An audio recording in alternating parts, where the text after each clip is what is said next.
There we go.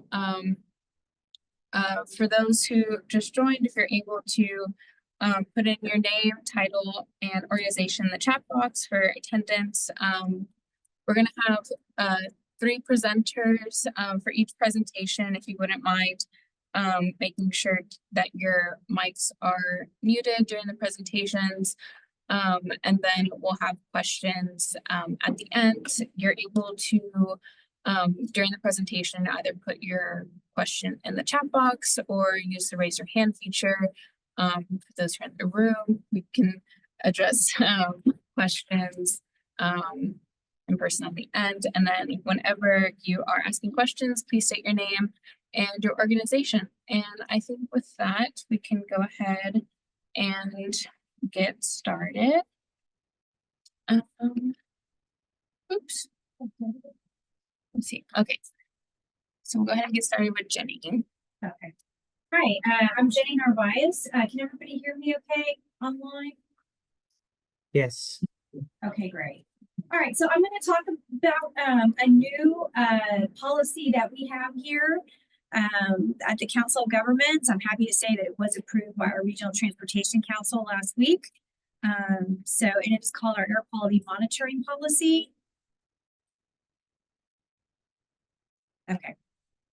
So here's a little bit of history of the different local monitoring efforts that we have going on. And when I talk about monitoring, what I mean is the non-regulatory monitoring that's been going on around the region. And that said, we do have quite a few local entities that are or have been engaged already in non-regulatory monitoring. We did have a request by a few of our local governments back in 2019 to basically incorporate or start a regional air monitoring program as part of this. We wanted, or it was requested that we include, and public health. That was really why this was, I guess, asked of us to start. And out of this came the Air Quality Health Task Force, which here we are today. And so as part of this whole monitoring program, really wanted to see consistency among different monitors throughout the region, have spatial temporal coverage, and also incorporate any seasonal changes, just as part of this. So instead of having 1,000,001 different types of monitors out and about, just trying to really, make sure that everything is incorporated and that we have some consistency. And also include some special areas of interest, hotspots, local industries, low-income areas, major transportation arteries, so on and so forth. Okay, so this is a snapshot of our non-attainment areas. And these are all the regulatory monitors for ozone that we currently have in our region. We have about 20 monitors. As you can see, the Tarrant County monitor there for this circle, because that is our driving monitor right now for our 83 design value for ozone. And, along with ozone, as you may or may not be aware, we are also currently on the cusp of being designated non-attainment for fine particulate matter. And currently we have about 6 monitors that are regulatory in the region that do measure fine particulate matter. So, we do see that, there are not a lot of monitors that are dictating whether we are or not in attainment for especially fine particulate matter. Okay. So why a non-regulatory monitoring network? Well, basically, it's something that we are interested in trying to find out, where different air pollutants are coming from, both outside and inside our region. Also really wanting to get a better idea of, where around our region we may have some issues, if you will, and also looking at, when do we see spikes across time, across the day? And, obviously, as we go through and try to, always strive to come into attainment and stay in attainment for certain areas, we put different projects and programs in place that we bring to our Surface Transportation Technical Committee and also our Regional Transportation Council. These are different specific projects and programs that help improve our air. And so the more knowledge we have about what is going on and the sources of this pollution, the better decisions we can make with different policies and programs. And we have been striving ever since the onset of this particular meeting that we've been having, is trying to find the correlation between air quality and air quality episodes and how that does impact both plant and animal health across the region. Okay, so part of this policy that has been incorporated, we'd like to, under this umbrella, identify different funding sources. So basically be able to go out and find different financial options to get more non-regulatory monitoring out there, work with our local governments, also possibly work with private entities, just, trying to find additional funding and, build this up, make it more robust. Also develop partnerships with local governments and industry leaders. Again, we don't want just some, run-of-the-mill monitor out there, not that we want necessarily state-of-the-art, but, again, trying to find some consistency across the region. Also trying to find suitable locations. You don't want to just go and drop monitors just wherever. There are some,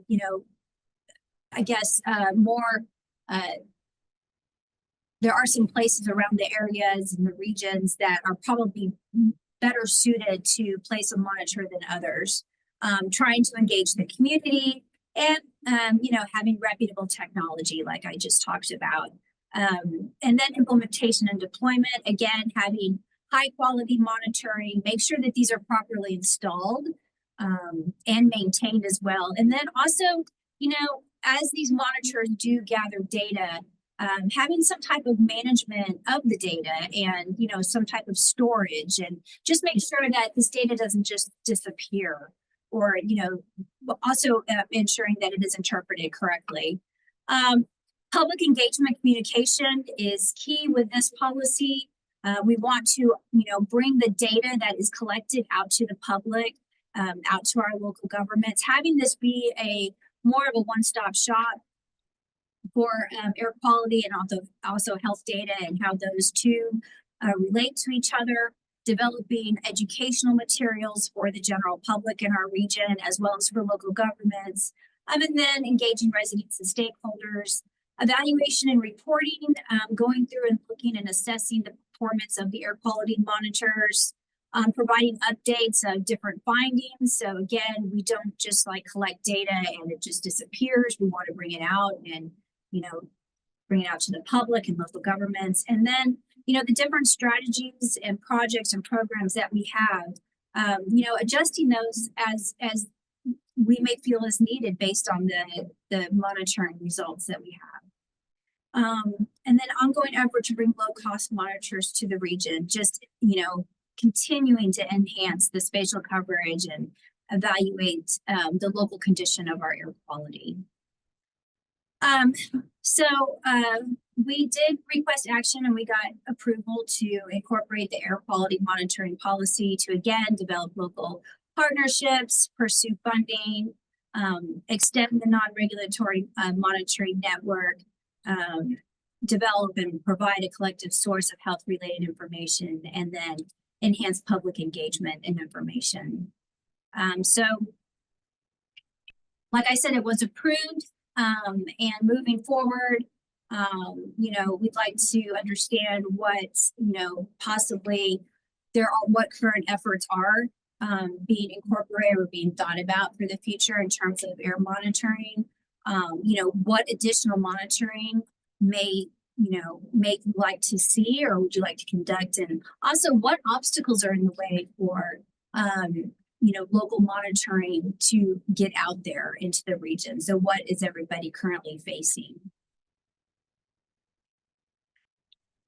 And so this is my contact information. I guess with that, we can take any questions. Annalisa, you want? Yeah. Okay.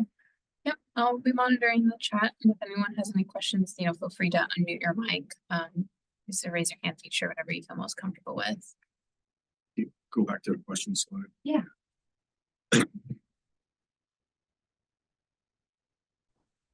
So the policy itself will be posted, if it's not already, or we can provide Yes. the final policy if we haven't. Did we provide the final policy to the committee, Mm. to the group? So let's do that. We'll just spare everyone the agony of trying to find it. So we'll put this on our website. We'll get it out to everybody. I think now where we go from here, it's up to what everyone best wants to get out of it. So, you know, there's a lot of monitoring activities going on. I think we're going to hear some more today. We heard some last time we met. We're going to hear some more that we're aware of next time we meet. We know Dr. Lowry's got something going on. So, and we know that, you know, there's a Purple Air system. We know Dr. Lowry has an information website system. We know City of Dallas has an internet-based type system. We know the regulatory monitoring has a website type system. The idea would be like a one-stop shop where anyone can go to be able to look at and try to find monitors that, you know, would benefit them or find of interest to them. Maybe it's just a link page that if you wanna see who's in charge of the monitors, you go to that page. Or maybe it's a page that has everything that we can overlay in some form or fashion that, you know, I wouldn't have to go to 8 different sources to see, well, where there's a monitor maybe near myself or my place of employment or the school that I'm dealing with. You just go to one place and everything is kind of there. You can kind of click on, maybe like I'm thinking GIS, you can click on layers or something to show, you know, you want to show the Purple Air monitors, you want to show maybe a local government monitors or a more university type thing. So, you know, I guess we're trying to then see what would be of best interest to everybody. What would be maybe the system that would be most beneficial for everyone that could get, the best feedback out of. So that'd be a main thing I think as we're trying to pursue here. We know everyone's got their own stuff. We don't want to take over anything. We certainly don't want to overrun anything, but of course, offer as a regional entity, we're trying to maybe find a way to just pull all this together so that all the monitoring efforts that we're aware of, that become aware of all of us, they can be shared and be able to be informative to the public. I have a question. Is there any plan to have monitors in certain geographic areas, or, you know, to be aware if there's a gap in monitors and then an Right. effort to get that? Yeah, that's part of the spatial,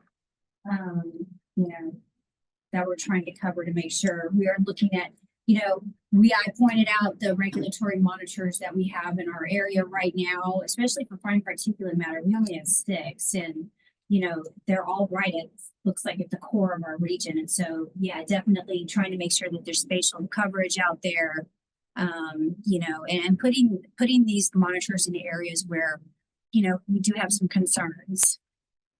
Absolutely. And that I think the collaborative effort will help us determine, are there places missing Mhm. that maybe we should have some monitoring, whether it's for a transport issue, whether it's for a localized health-based issue, whether it's for a regulatory issue, whatever the case may be. And the only way I think to be successful in that is the collaboration of everyone to be able to share what they've got going on, share what their interests are. I hate to spend resources or money on something that would be duplicative. Maybe there's a duplicative reason. Maybe there's a monitor out there that we just want to have a double check. We put another monitor in close proximity just to verify for a temporary basis or something. But those would be logical decision-making things that we can do rather than be like blinded and not know. So that would be the effort. Hello, this is Leslie Olson. And just a quick comment, I do work with the Asthma 411 and other school asthma initiatives. And we are also working to establish a North Central Texas Asthma Coalition that's focused on pediatric asthma disparities and pull people, together from our major institutions. So Susan Alvarez has been communicating about that, but of course, having this information as part of our metrics and to help focus efforts to better understand drivers of disparities would be fabulous. I know David Laurie's been doing great work in this area for a really long time. And I just want to thank everybody for this effort to pull the information together. We definitely want to make a priority of trying to improve our, regional capacity to integrate all those drivers of health disparities. And this will be an important one to include. So I guess, do you have a sense now that the policy is in place, where a timeline is or the next steps you're planning as far as trying to establish bringing this together? That's a really good question. So the policy is definitely in place. I think that we are right now in the process of just getting the word out there and letting people know that there is in fact a policy. I know that we are, there are some efforts already that some projects that we are trying to put in place for different non-regulatory monitoring. And so as far as a timeline, really, we're just kind of at the onset, but, we wanted to ask these questions that you see here on the screen of, everybody today. We're going to continue answering these asking these questions to find out where everybody's at. And then from there, I think we could determine a timeline. Thank you so much. I'd say in terms of obstacles, yeah, it'll be wonderful just to have that collaboration on the people with the side of the people with the technical expertise to help ensure those who want to pursue public health applications that we are heading in the best direction. Thank you. Yeah, absolutely. And, if anybody has any, please feel free to email me. My contact information is here. And we can definitely, get together and do further brainstorming, if you will. And this is Chris again. Leslie, from your perspective, this is one piece of a puzzle. There's two parts to it, and there may be more, but I'll sound like a broken record, and it's the health data. So, correct. The monitoring part is, to me, the easy part. It's taking a little while to maybe get where we're kind of going or where we're at. There's logistics and things, but this isn't the complicated component of it. The complicated part is the health data. So once we collect the data of the monitors and what the monitors are reading, I'd like to, I think we definitely need to continue to pursue, and I'm tired of the lip service. We've been doing this for 5-6 years now. I get a lot of promises. I get a lot of leads, and they all turn up to be nothing. I don't understand why it's so complicated to get health data. I don't need personal information. I just need, I don't need PII data, just something to help us with, connecting the data that we're going to collect at these monitors to what the impacts are in the community level. And one factor, and I'm not trying to be critical, please don't take this critical of you. I'm on a little tangent right now, but I think, one way to determine as to where we might need some monitors is, what is the health data telling us that people are maybe having some high asthma rates or whatever? All right, let's go see if we can't get a monitor in that area to try to see what are the causes of those asthma impacts. And I'm trying to look at it from a standpoint of, we in the Department of Transportation of our organization, and then you mentioned Susan, who's in our environment and development. If transportation is the cause of some of these issues, then we as staff can put a plan together, work with our local governments, and then go to our policy body to try to get some funding associated or allocated to try to remedy and solve those things. but I don't have that. That's the missing link in the connection that I don't have yet. So, you know, we're moving forward with the monitoring part. So I think we're making slow but good progress. It's the asthma, the health impacts, the hospital visits, the health information that is still being the major piece that's missing in this overall, I think, effort. So thank you for that. And that should not be so difficult either. And it's something that, you know, myself and others are actively working to look at options to improve this at a regional level. I think I can say that, you know, that this North Central Texas Pediatric Asthma Coalition that we're putting together is certainly a group, and there's other initiatives. So as we go forward, Chris, let's please stay in touch with that. That data is there, and there are processes to access it, and we can do this over the next year, and maybe it's something that you know, I'd be happy to bring this into that North Central Texas Asthma Coalition to discuss. Susan is a part of that, but of course she's got a lot of different hats she's wearing, and I'd be happy to support that communication. Cool. Yeah, thank you. We do have one question from Hassan from City of Fort Worth. I'm just asking, do you know of any local communities / partnerships that want to do monitoring in the community? Well, I mean, we do have some local governments who are interested. I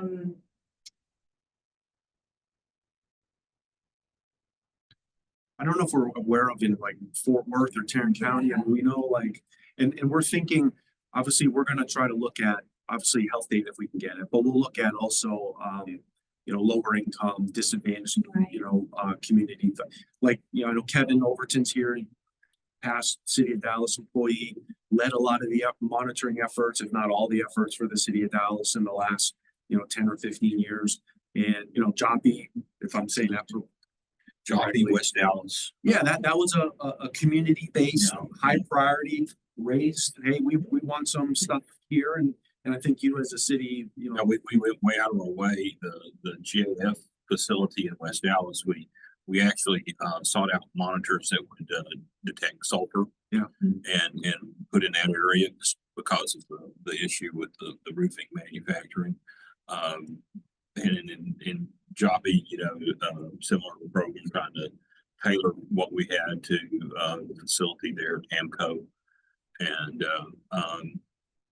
but anyway, so yeah, that was a real critical part of what we were doing or what they're doing now is trying to tailor it to the community. Yeah. And if nothing else, reassure the community that, you know, we are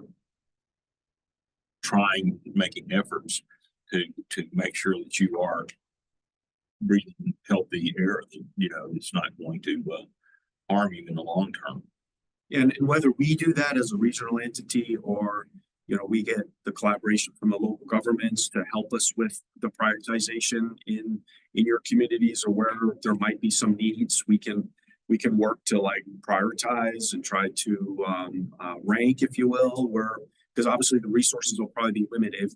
Like right now, there's like no money, but there is money out there. And I think there was just a wave of funds that we had missed earlier, like this summer. And we thought to ourselves, well, boy, if we had our policy and we had, you know, we were better, you know, ahead, then we could have actually submitted for a proposal for some of these grants that I'm hopeful will continue to be available in the future.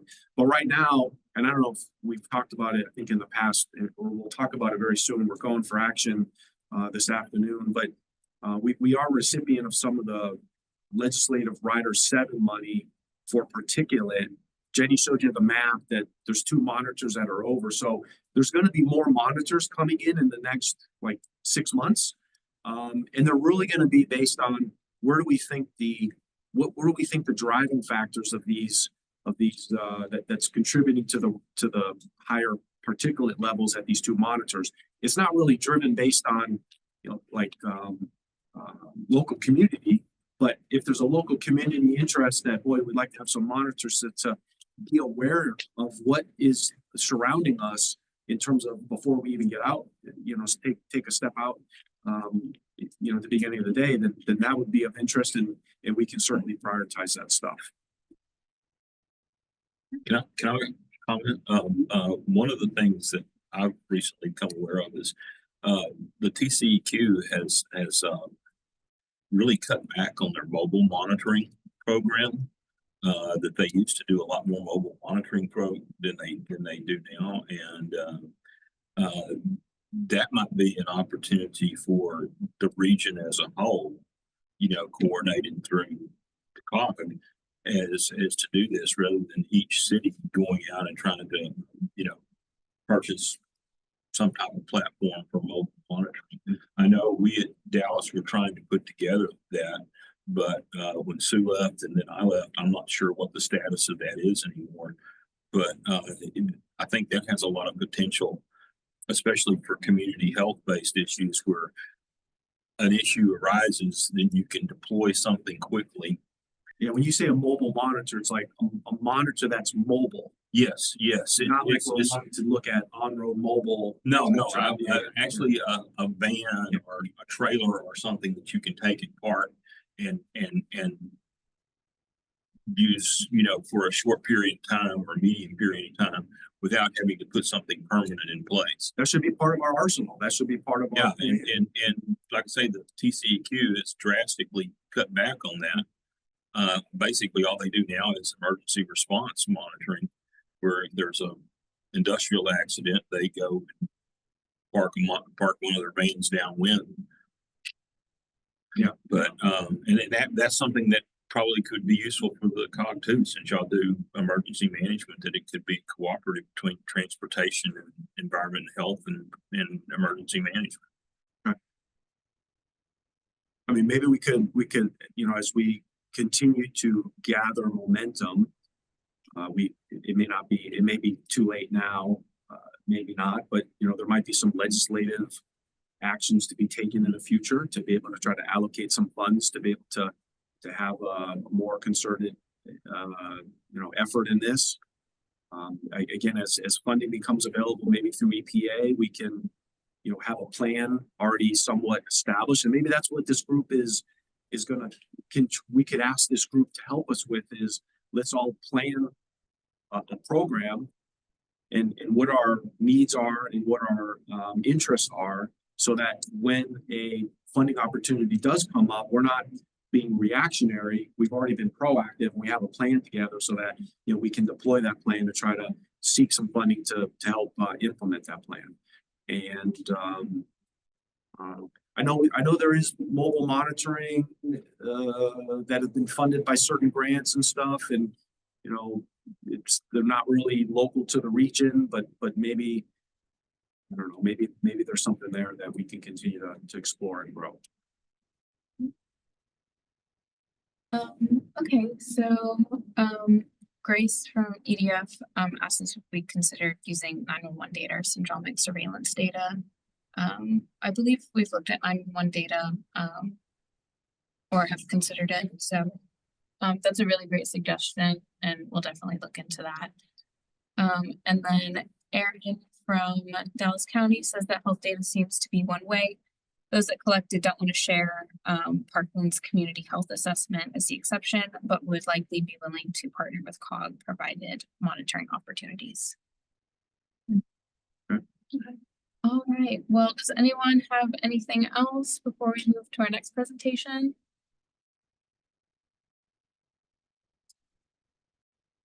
All right, then let's go ahead and move on to our next presentation. This is going to be EDF's using the Climate Vulnerability Index.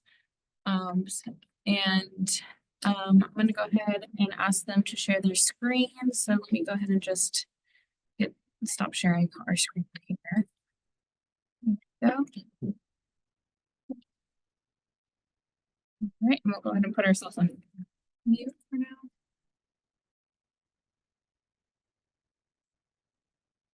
Good morning, everybody. I'm Grace T. Lewis. I'm a senior health scientist at the Environmental Defense Fund. And I'm going to be beginning the presentation, and then my colleague from the Texas A&M Transportation Institute, Bumsik Kim, will give us more information on some incredible work that we've been doing with the Climate Vulnerability Index. I don't know, Bumsik, do you want to say hi real quick? Hello everyone, my name is Bumsik Kim and I'm working at Texas A&M Transportation Institute. Thanks for joining this presentation. Wonderful. So Bumsik's gonna move our slides this morning, and then I will just start us off with a brief introduction to the Climate Vulnerability Index, and then he'll share some potential uses of it for the North Central Texas region. So increasingly, we see a destabilized climate is intensifying the severity of extreme weather events, infectious and chronic diseases, social and economic stresses. And the reality is that some US communities have, and they always have had access to resources that help them prepare for, endure, and recover from these impacts. Many, however, do not. And they are more vulnerable to climate impacts due to decades of disparities in housing, infrastructure development, unequal protection of environmental laws, and other systemic inequities.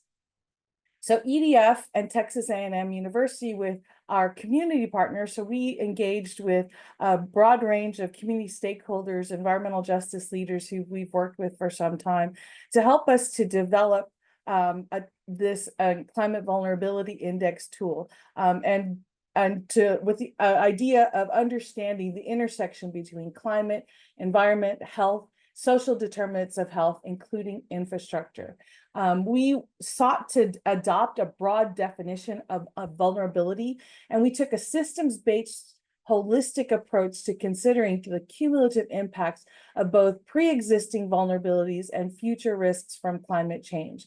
We wanted to understand ultimately where are the most disadvantaged communities across the US and why so many of those community advocates, planners, and others, decision makers alike, could utilize common data sources to justify directing benefits and the promise of Justice 40 to build more resilient, adaptable communities so that they can change their narrative. Next slide, please.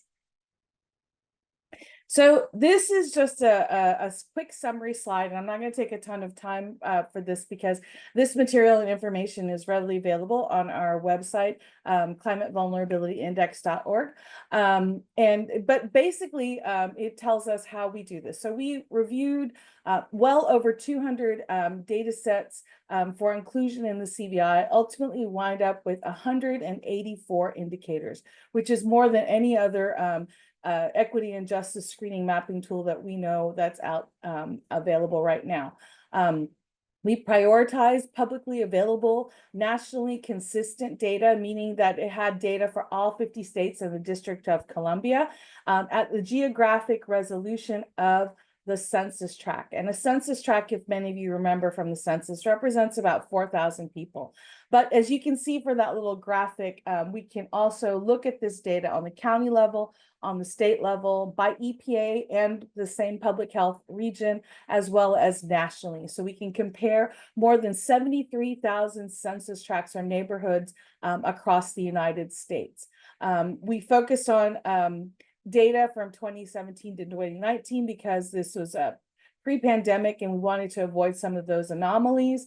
And we have been able to address some of the data that might be missing by using a methodology where we assigned a median value for the next highest level. So like, for instance, if you're missing census tract data, we would assign it to the median level of the county, for the county, the state, and so on. So we use the EPA's Toxicologic Prioritization Index tool to create this unitless index score that allows us to combine it with GIS to be able to visualize this so that we can compare communities across the United States and rank them. Next slide, please. So the last couple slides I'm going to show you are really just how we aggregated those 184 indicators. We use two main themes. The first of these themes is community baseline, and they represent those indicators that can contribute to community resilience, or on the flip side, vulnerability. And so we have 4 main categories or domains, and you can see them here: socioeconomic, health, infrastructure, and environment. So we took, for instance, the social vulnerability index and took every indicator apart and put it into social economic, but we also added in other factors that our community members wanted, like different vulnerable populations, whether that's veterans populations, the unhoused populations, different types of groups of people who are taking like ADHD medicine as children, or prison populations and the like. In the health data, we've got a lot of indicators ranging from do you do regular screenings to prevalence of chronic diseases. And so I highly encourage you to look at that one. Infrastructure, we've got things such as a lot of indicators that Bumsik will show you shortly, as well as just like infrastructure, things related to housing and other indicators. And then the environment domain, which is one of our most populous. And so I encourage you, if you go to the website, to look at the distribution of these. These are based on historical data, whereas, next slide, the theme of climate impacts is a mixture of both historical and projected data. So we use a 2050 scenario, middle of the road. And so here we're looking at a mixture of both direct and indirect impacts of climate change on health, extreme weather events, and social and economic indicators. And so again, I would strongly encourage you to dig in. I think there's a lot of great stuff in here. Our health one, we wish there was more data on projections. We know it's out there and people are looking at it, but they don't have those projections. And so this again is nationally representative. You can compare to census tracts or neighborhoods across the United States and District of Columbia, and also just by looking at those scores by state or by region. So I'm going to now pass this on to Bumsik, and if you have any questions for the CVI, please feel free to reach out to any one of us. Thank you so much, Grace. As a follow-up study, so the TTI developed a method to address potential transportation issues in Texas. So in this study, we adopted a comparison between MPOs in the same population group. So we basically rearrange the default CVI data into MPO level. So to compare each MPO, we classified MPOs into 3 categories based on the populations. The large-sized MPO has a population greater than 1 million. A medium-sized MPO has the population between 200,000 to 1 million. And the small-sized MPO has a population less than 200,000. And the study selected multiple indicators from 184 total CVI indicators to represent specific topics that we want to address. So the research team developed a dashboard to illustrate the result, and the dashboard was used for Texarkana MPO and El Paso MPO's grant proposals in this study. So I'm going to talk about it more. So here's an example of MPO classification by population in the United States. So there are 55 large-sized MPOs in the United States, including NCT-COG. Medium-sized MPOs are 163 in the United States, including El Paso. And lastly, there are 171 small-sized MPOs in the United States, including Texarkana MPO. So the research team set 3 imminent transportation goals that needs our attentions. So transportation equity, transportation resiliency, and the necessity of carbon reduction projects. But first, the transportation equity represents fairness in mobility and accessibility to meet the needs of our community members. And the transportation resiliency in this study represents how the transportation system recovers after a disruption event such as hurricane, flooding, and freezing. Lastly, the carbon reduction strategy represents the necessity of a carbon reduction project, since CO2 is a primary concern in transportations. So to represent each goal, the research team selected multiple indicators from the national level CBI. So we select some of the indicators from the default CBI. So some indicators were from transportation or infrastructure, but some indicators were from extreme event domain or social and economic domain.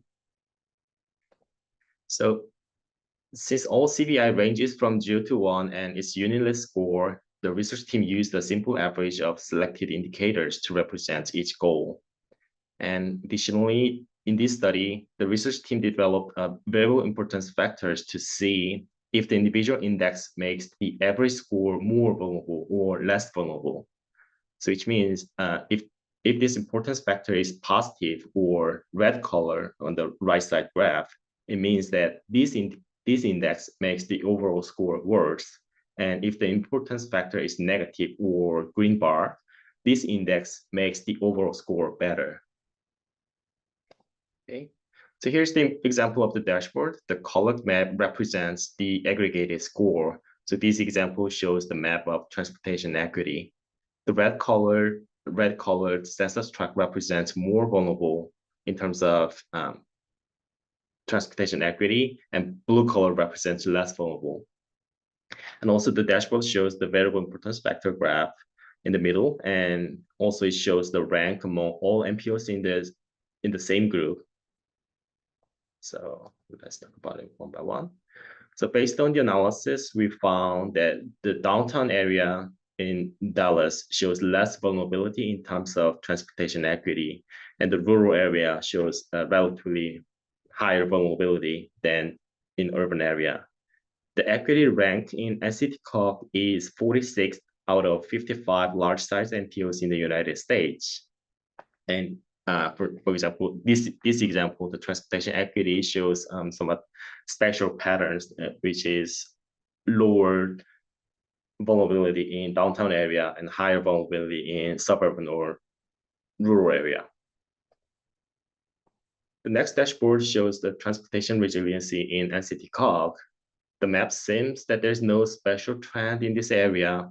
However, if we put an interstate highway on the map shows a trend that more vulnerable near interstate highway and less vulnerability in other areas.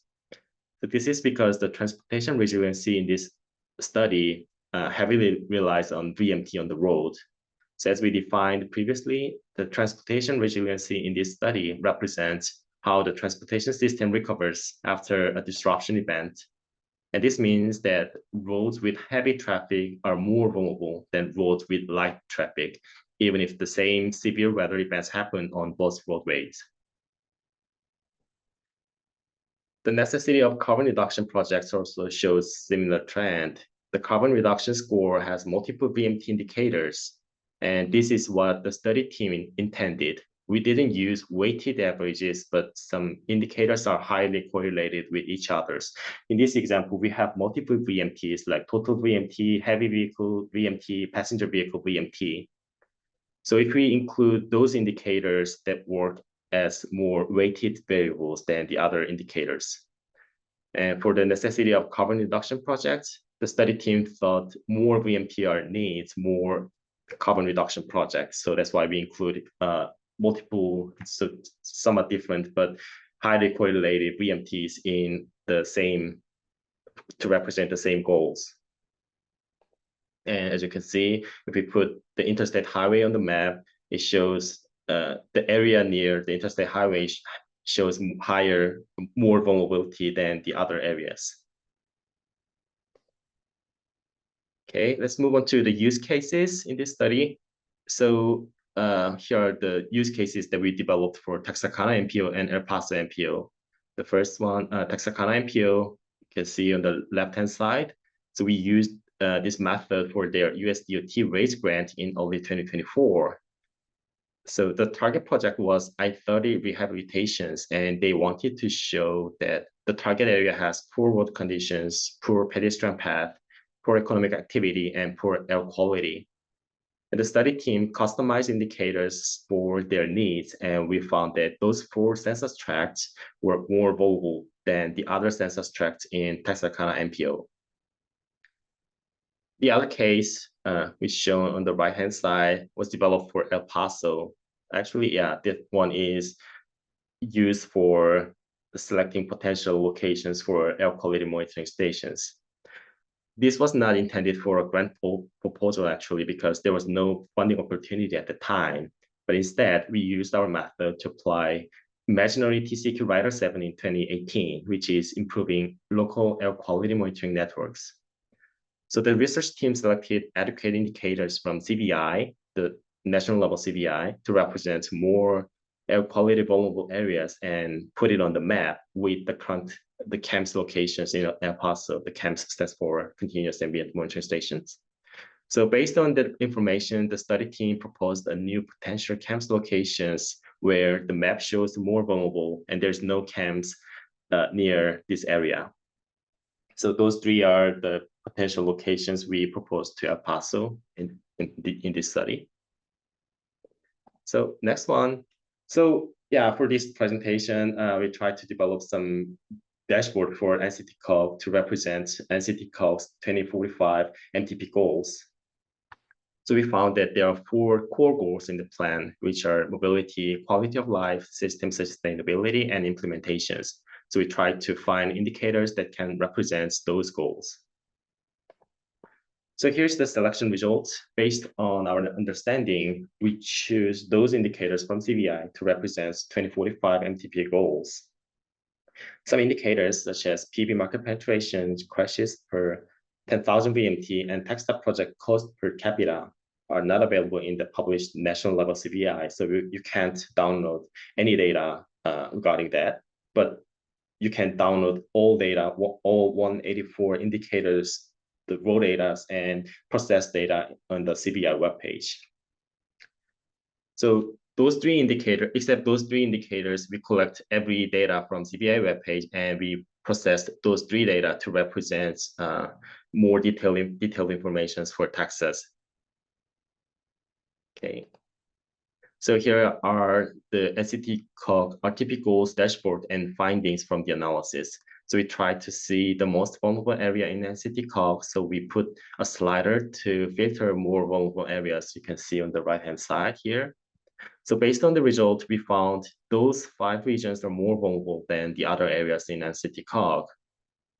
First, Azle area on the far left side shows relatively higher score, which means more vulnerable. And based on the variable importance factor, this area has little TechStop projects considering its populations and has more crashes considering its VMT and poor transit performance. Next, near Fort Worth Airport area shows less TechStop project, poor road quality, and higher delay. Grand Prairie has relatively poor transit service, poor walkability and bikeability, and hard to access to the main road. Mascot has poor road, poor walkability and bikeability, and less EV population than the other regions in NCTCOG. And lastly, Louisville and the Colony has less TechStop projects, significant delay, and poor transit services based on those dashboards. So here are the final products in this study. So we developed a web-based dashboard that I showed you in this slide. So if you visit this link, you can see exactly the same dashboard that I showed you. And next, we developed a white paper describing which indicator means what. So if you requested to share, I think we can share those documents with you, I think. And lastly, we summarized our work and findings and submitted to the TRB annual meeting, and the study team will present a poster at AEP 70 committee, which is Environmental Analysis and Ecology Committee, on Monday at 3 p.m. So if you're planning to attend TRB meeting, I'd like to meet you at there. So this is the final products, and here's the contact information. So if you have any questions, comments, or suggestions, please reach out to us anytime. Okay, and if you have any questions, please raise your hands. Thank you so much.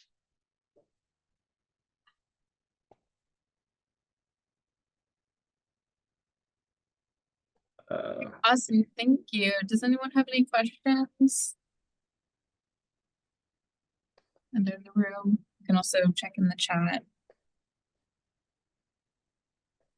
Maybe, maybe this is Chris, maybe a Grace or Bumsick, you know, looking at our mobility, the DFW's mobility 2045 plan, was any of the analysis coordinated with anyone offhand within our department, or would this be like new?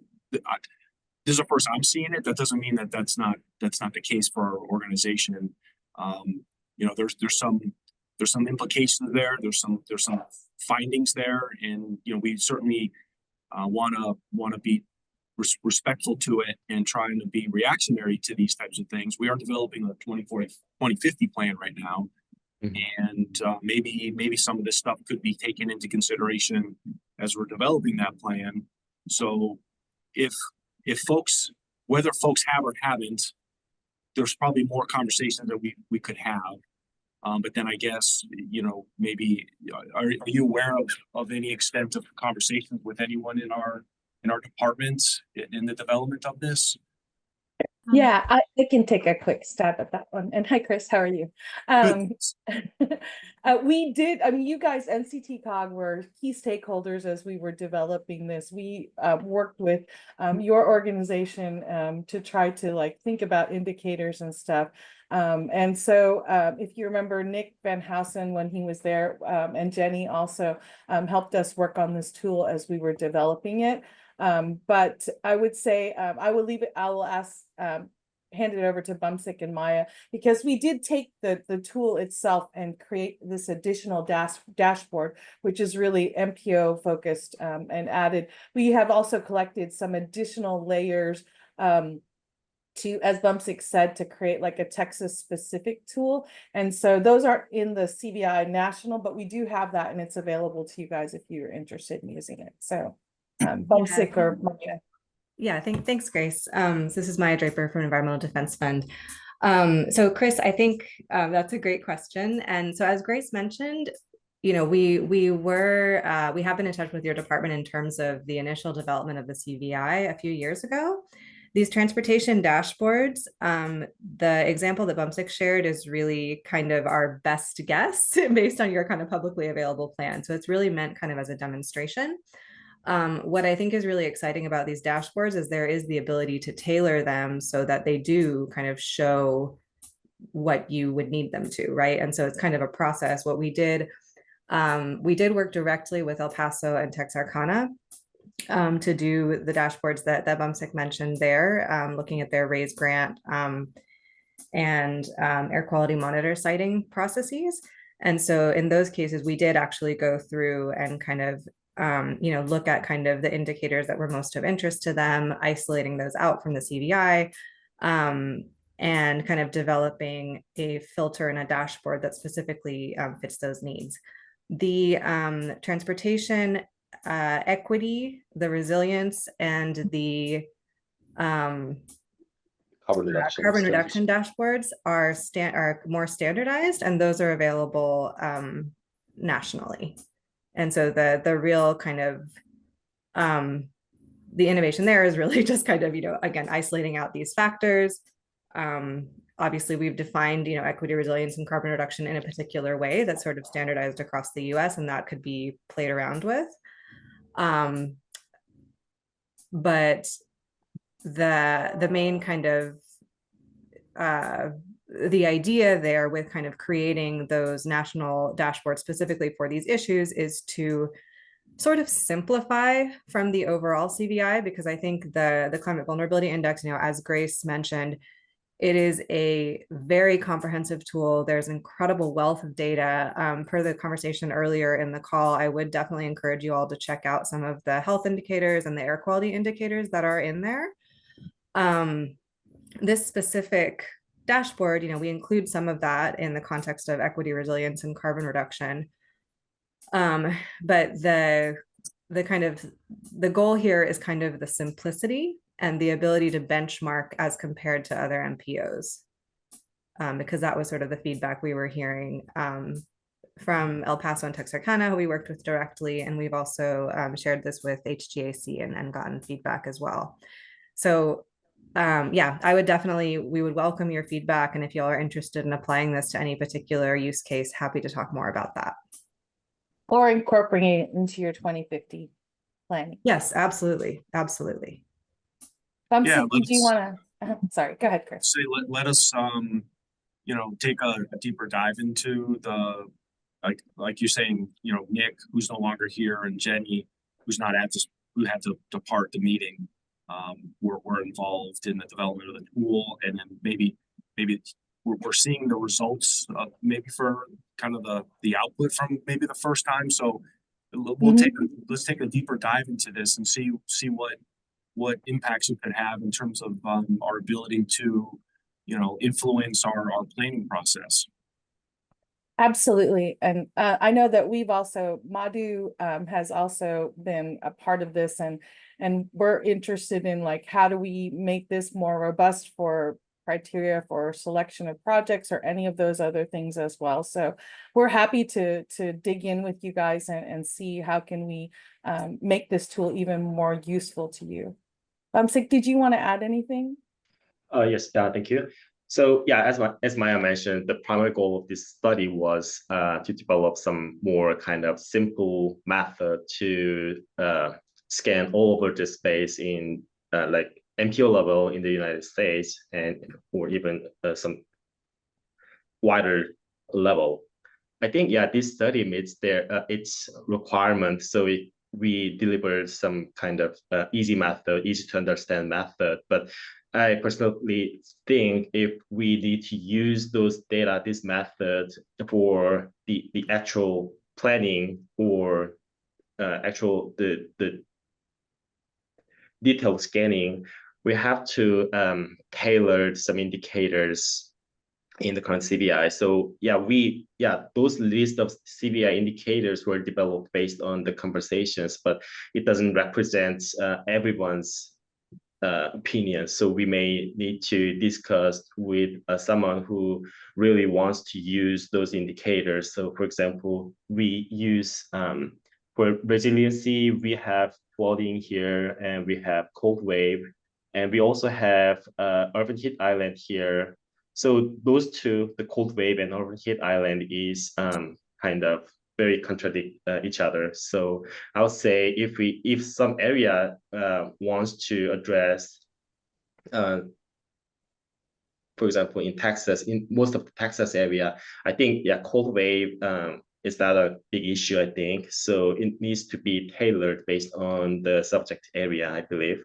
And the second thing is that since we use the simple average, we couldn't quite detailed adjust each indicator's impact. So probably, yeah, if we consider some weighted average next time, yeah, that'd be more helpful, yeah, based on the user's perspective.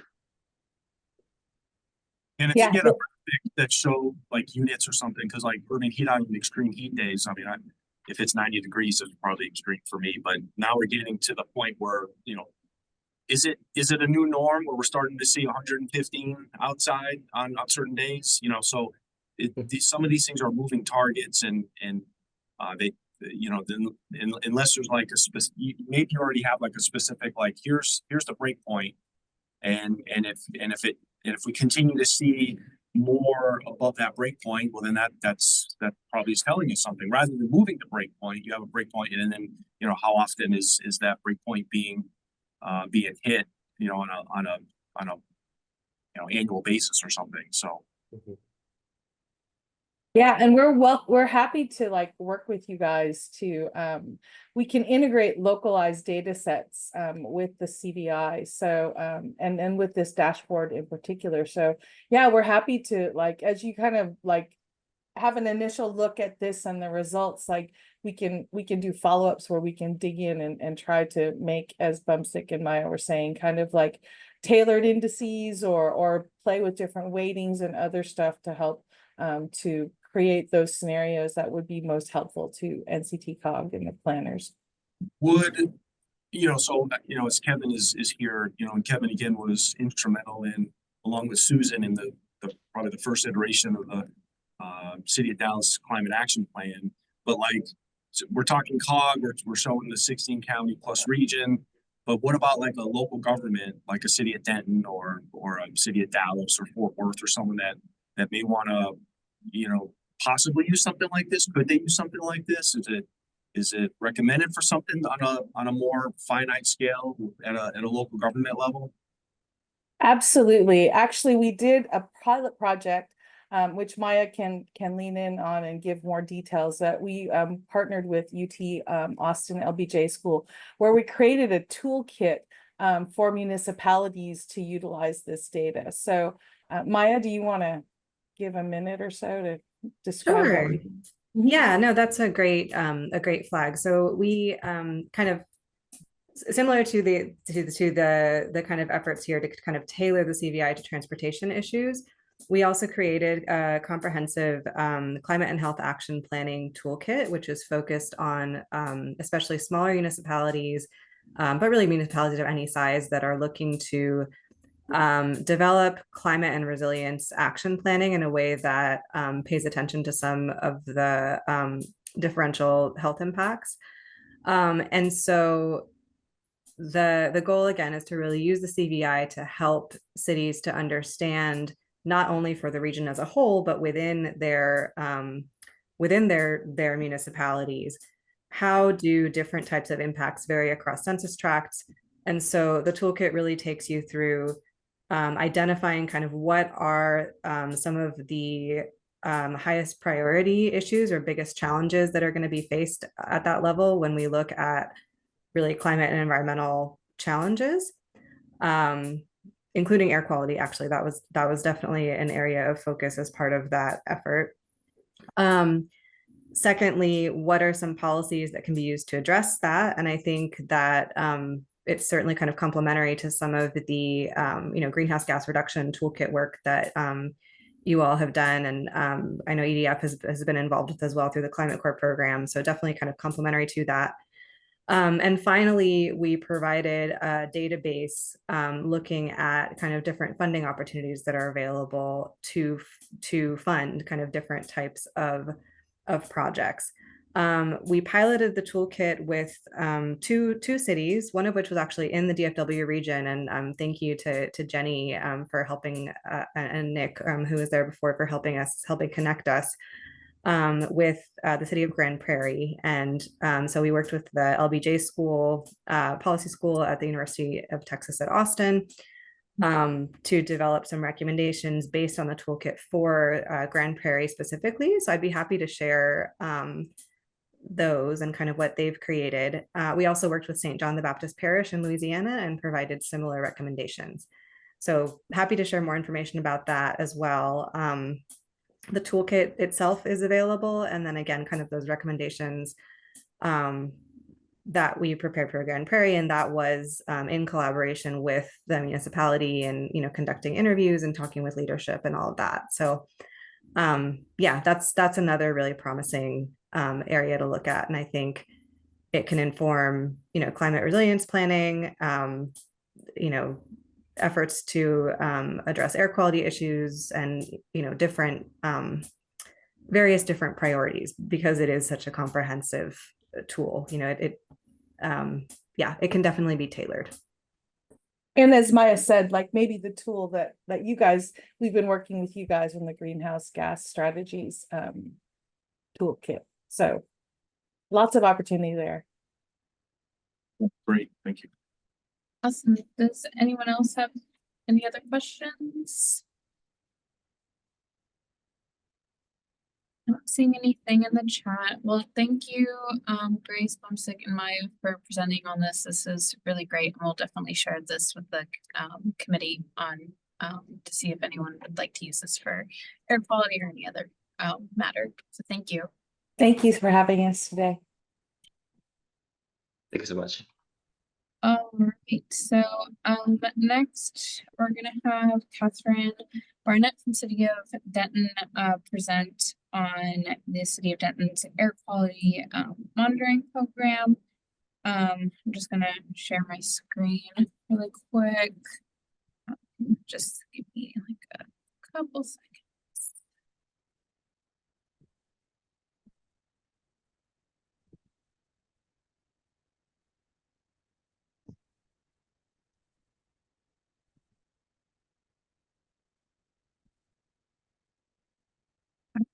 Hope everyone can see the screen. I see it.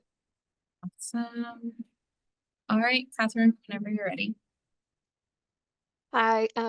First I have to tell everybody there, I just returned from the Urban Sustainability Directors Network annual meeting.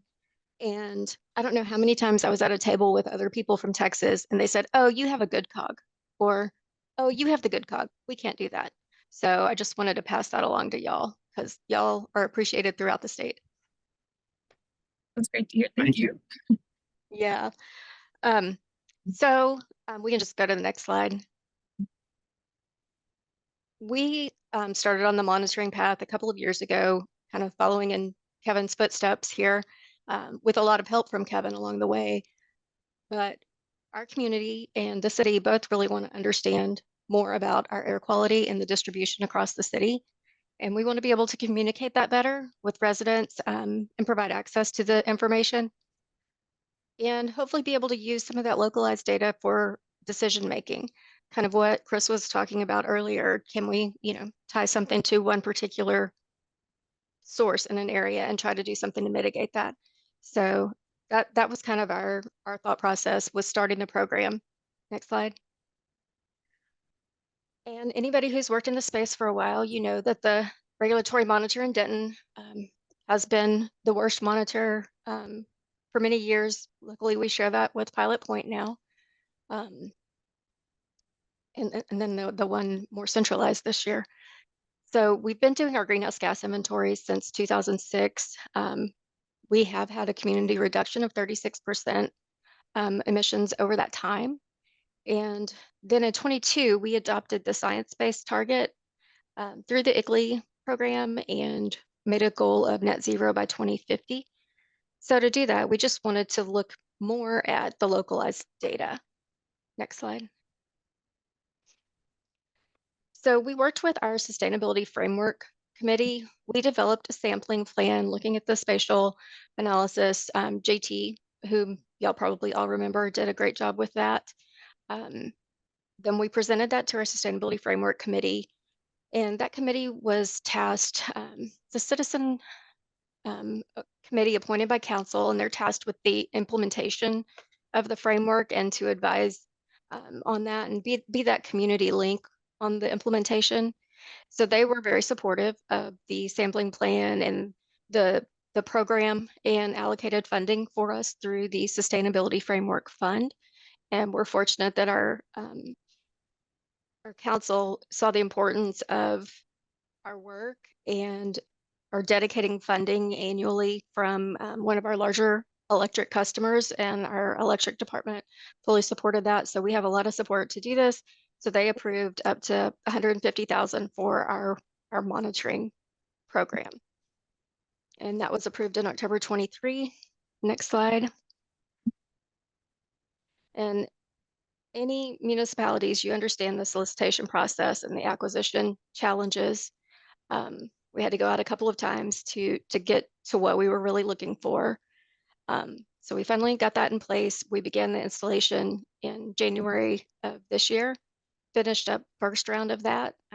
We did our first 6 monitors, and we installed those again with the support of our electric utility. We have access to their property, we have access to power, access to a monster garage to build anything we need. So it works out well. We installed the first ring kind of on an outer boundary. We focused on electric utility substations.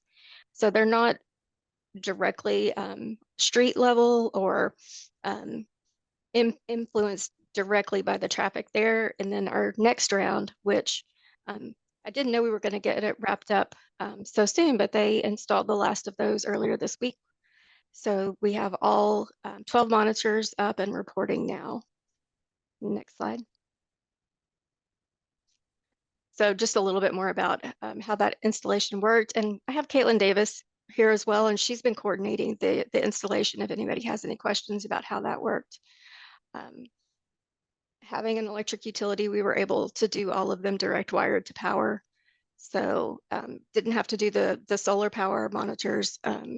So we do have the heated inlet for the PM sensors on all 12 of our sensors now. Next slide. I'm going to ask Caitlin to talk a little bit about the data. She has had more opportunity to dive into that. And she can just kind of tell you what this is showing. Caitlin, can you jump on? Yeah. Hey y'all, my name is Caitlin Davis. I'm the Conservation Program Coordinator at the City of Denton Environmental Services and Sustainability Department. Can y'all hear me? All right. Yes. Let me know if you can't. Thank you. So I had an opportunity to just go through some of the data that we've been collecting from our current monitors that have been set up.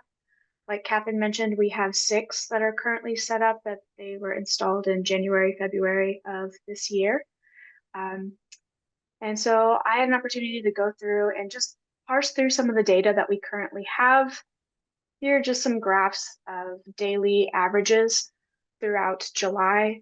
And these are at 5 of our monitors so far. Since going through this data, we were able to figure out maybe some issues that we were having with some of our sensors.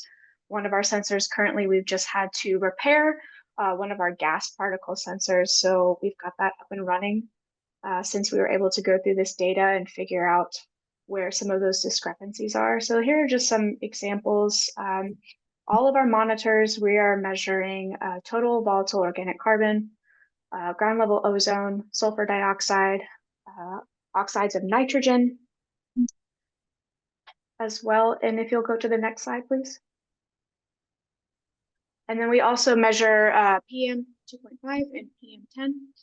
And then particulate matter sensors were up and running for all 6 of our sensors currently. So that was really interesting to see. And we were just really interested to see how these air quality parameters, they change over the course of a day, just over the course of a month.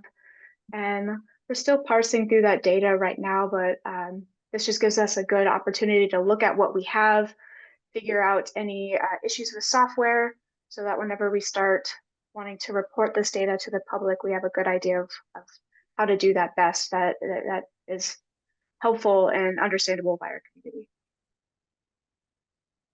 And then I'll pass it back to Catherine. Great, thank you, Caitlin. We can go to the next slide.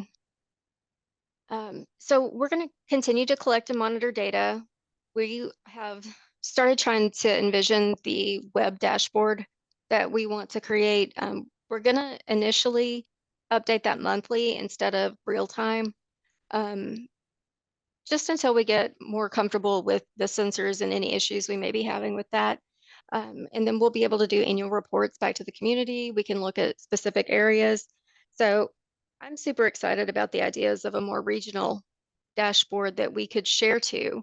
And as we build more monitors in the region, a larger network, just having that all in a one-stop shop. I really like that idea, Chris. So we would love to be involved in trying to help wrangle that. So that's where we are with our monitoring program. And next slide, I think it's just our contact info. Yeah. So if anybody has any questions about it, of course, Caitlin and I are available anytime to chat. And thank y'all for letting us present today. Yes, thank you, Catherine. Really excited to see that City of Denton is building that monitoring network. We're really excited to see the results. Does anyone have any questions? Again, I'm going to be monitoring the chat as well. And you can use the raise your hand feature. Yes. Hey, Caitlin, this is Chris. On the graphics that you were showing, I'm now going from memory. You had the PM and the PM10 and the PM 2.5. And, you know, it's almost like be careful what you ask for, right? Now that you're collecting data, now what do you do with the results that you're showing? And it's like, what is that, the 31st July? You know, maybe it hadn't gotten that far yet, but that seemed like an outlier to me, or boy, something happened, right? That you might, I guess that would then, maybe the tool like this could be, okay, July 31st, something seems to have been registering higher PM than on the average.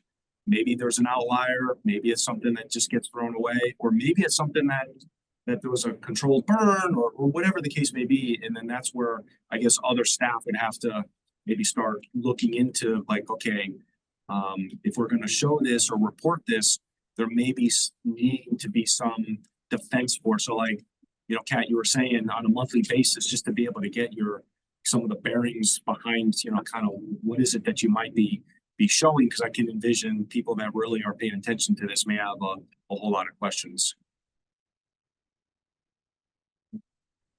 Yeah, this is Kat. That's exactly why we're waiting the month. If I put this out, I'd have 20 phone calls before I got in the next morning. You know, and that is, it's going to be the deeper dive to see what was the weather like that day, what was going on around us, what was going on in town. And it's interesting to me that it was all of the monitors had an increase, or at least half of them had a more significant increase. They were all trending up, but yeah, those are the deeper dives, and that's why we want to take the month to look at it, to have some of those answers before we put it out. This is Kevin. Just Hey, when Kevin. I was looking at the data from Dallas regularly, one of the things that I saw with PM was especially in the summer, was we get those days with the Saharan dust coming into the area, you know, the long range transport. Yeah. That's kind of what those days would look like. From, you know, there'd be a big spike and then it would go away very quickly once the dust had blown out of the region. So and I don't necessarily think this is Saharan dust, but this just seems to be, to me, the pattern that you get a weather event that brings dust into the area for a short period of time and it shows up on the monitors. If you're doing investigation, that's the first thing I would look, is go to the National Weather Service and look at the data that they have and see if there's any dust data for them. Right. And then we had all those Western fires this summer too. So Western fires, Saharan dust, all those things cause spikes like this. And then on the previous slide, I think you had the VOC and the ozone, and and like Kat, like you were saying, there are some days that they trend equally, like there's spikes. It's certain for all of it. So, from a control strategy standpoint, whatever the source of you know, those spikes are from, you know, we're always looking at trying to implement potential strategies that can have a multi-pollutant impact. Maybe if it's not the case, then, you know, we may have to implement strategies that are going to help one and not negatively impact the others. But hopefully we're able to use data like this to see, like, okay, yeah, if we do something, we may be able to impact and have reductions on all the emissions. It may not always be the case, but like there's at least a couple days there I see in the VOC and the O3, you know, there's that a third of the way in, those pretty high spikes there that, you know, whatever the cause of it was, if it was local, we implemented a control strategy, we may be able to keep those lower. And I'm looking at the locations on the TVOC, and that would have been on the eastern boundary and out in our industrial area. So the monitor in our industrial area is also the closest one to the TCEQ monitor. So that's kind of our reference for TCEQ.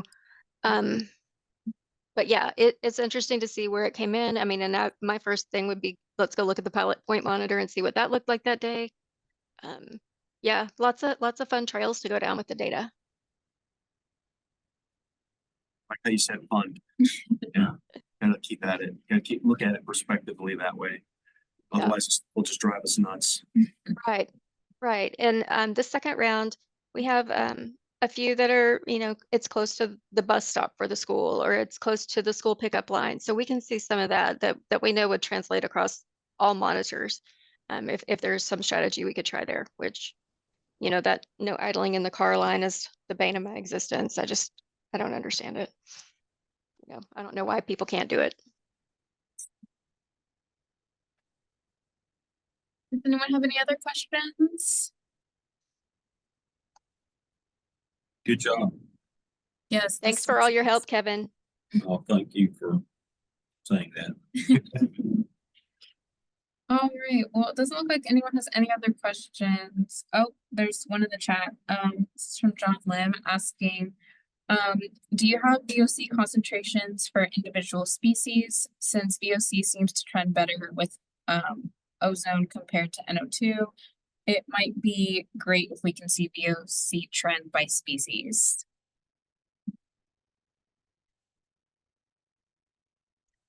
I think I can speak to that. That's a great question, John. I don't have that data off the top of my head, but I can look into that further. And I can look into that for sure.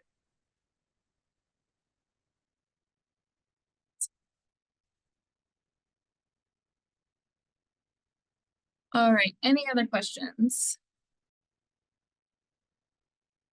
All right, well, thank you, Catherine and Caitlin, so much for presenting on this. This is really great to see the work that you all are doing. We're really excited to see the results. Thank y'all. All right, and so with that, just wanted to make a couple of announcements. We already talked about this earlier, but we're still on the lookout for health data. For those who were here at our last meeting, this slide might look familiar to you. These are just the known data sources that we have. We are aware of the Parkland Health, which we know is not publicly available. And so we were just interested in seeing if anyone knows of or has access to that Parkland Health data, if they're able to share what exactly that data is encompassing. That's because we are interested in seeing if that's even data that we want to go for. We know, Erin, you've mentioned, that the COG might be interested in working with us with the whole monitoring event. So, again, if anyone has any more insight onto health data sources, that'd be greatly appreciated as we start working towards the one-stop shop, which I have here. I don't know why the text overlapped right there, but like Chris was saying, this one-stop shop, we're looking at combining monitoring health data and then collaborating with all of you, all of our local governments to sort of make the effort, improving our air quality a little bit more targeted, a little bit more efficient. Let's see. Grace has UT School of Public Health in Houston has a wealth of data center healthcare statistics. Okay, thank you, Grace. We'll definitely look into that. And Erin, you said you'll reach out to Parkland. Yeah, that would be great. Very much appreciated. So this is Leslie again. I'm sorry, I'm not in a good place to put in chat, but the Dallas-Fort Worth Hospital Foundation does have regional data from across our area. And, that's a data set that I am planning on working with over the next year. And I'd be happy to collaborate if we have an opportunity to do that. I'll be happy to stay in touch. And my goal is that we can bring that into the into our Asthma Coalition initiative as well. Okay, awesome. Yeah, I'm writing that down right now. That'd be great. You could share that. We'll definitely keep in touch regarding that. So thank you. Great. It includes, Parkland, who has developed such a sophisticated system around this, but there are, many other hospitals as well that participate in that data system. Sure, that's great to hear. Thank you. Okay, thank you. And I can envision like it's not, you know, again, it doesn't have to be that complicated where, you know, we're gonna have all the monitoring data. And like City of Denton just showed, you know, there's spikes and there's high levels at certain monitors throughout the city. And if we could overlay like, you know, lower income areas, which we already have, if we can overlay also by zip code or by census block or something, not to the household level, that'd be pretty in depth, but just something that's a reasonable indicator to suggest like this area had a lot of, you know, recorded health issues, asthma, whatever. And if it's on a daily basis, like the data that's going to be collected at the monitors, then those two can be tied together to be able to maybe come up with some type of, you know, we could do deeper dives and try to figure out on these specific days, like we tried to do. I don't have the health data, but we tried to look at some of these high particulate matter days. I think we presented back in like 2019, 2020, this information, and we couldn't find what the reason or the cause was for the high spikes in PM on those days. But I can only imagine that those days could have been coupled with, you know, high, you know, health issues. But the idea is, you know, you have a high, perhaps high recordings on a monitor. It correlates to a particular area that is a priority that we need to look at because there's a high level of health impacts as a result of that high day, or it might be a health impact not necessarily on that day. It might be like a lagging thing, like a couple days after or a week after, whatever that is. We'll come up with and define so that we're all on the same page. But then it can get back and say, okay, what are the areas that we're going to prioritize? We can look in depth to see where the cause of this upset was. Where was the upset? Is it even in our region? If it is in our region, you know, what source was it from? And again, if it's transportation, we can come up with some programs to try to help to mitigate, especially if it's outside of the area. That's a bigger problem that we may have to take statewide or even nationally to try to get some things changed there. But we don't have the data to suggest that that's exactly the case. So this is great progress that we're making as presented by a lot of the information today. Thank you so much. I'm excited about possibilities. And Chris, sorry, this is Vivek. I just wanted to have a quick follow-up, just to add to whatever you just said. And you already mentioned it, you know, the key being from a temporal standpoint to a daily level, right? I know we have the slide before this that Annalisa shared does indicate some of those data sources that we already looked at, and primarily most of it being at an annual level. So it's like an annual report that is in there for some of the counties within our region or for the state of Texas, which was not really helping us narrow it down to those daily levels of exceedances or higher concentrations of pollution to then overlay with the health data. So if we are able to get a hold of a daily level health information, that would definitely help us with the exercise, you know, that Chris just outlined. So thank you. Thank you. I'll appreciate that, and I'll investigate that. My guess is that there may be some health data that's available on that daily basis, and there may be others that are not. But that's great to consider the temporal resolution we need to work toward. Thanks. Thank you. All right. Does anyone have any other thoughts, questions regarding the monitoring network? All right, and so just very quickly, definitely wanted to give an update on our CPRG program, which was presented on at our last meeting. Just wanted to share with everyone that the deadline has been extended to December 30th, 2025. We're currently working on a greenhouse gas inventory, and the projections are being updated from 2019 to 2022. There's an online survey that's open right now, where we're trying to get some feedback from our PCAP that only 12 out of the 16 NCTCOG counties responded. So our goal moving forward is to have all 16 counties respond with at least half of the responses coming from low income and disadvantaged communities. This next slide shows a map of where those responses are coming from.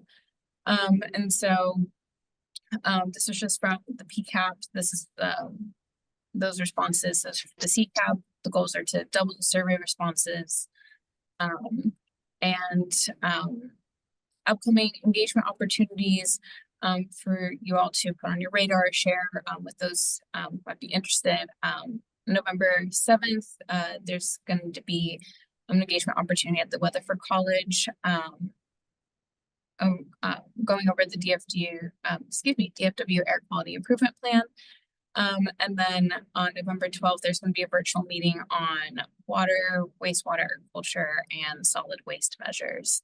And again, the link to that survey is right there, and I'll go ahead and share it with you all after this meeting. And with that, that's all that we have. Does anyone else have any final thoughts? Any questions, anything like that? Well, if anyone has ideas for future items, I think we have a couple that we're nailing down for the next meeting. When is the next meeting, Annalisa? January 30th. End of January. So I think we've got a one or two already there, but you know, if anyone has anything of interest or updates to anything that maybe someone's working on, or you know of someone, please let us know. We can reach out to a particular entity or organization or whoever to see if we can get, you know, some of that continued dialogue here. I thought these were great presentations today, great information. Just kind of shows we're making progress on this, and it's slower than I think we probably would have hoped for, but it's you know, it's making progress. So this is good.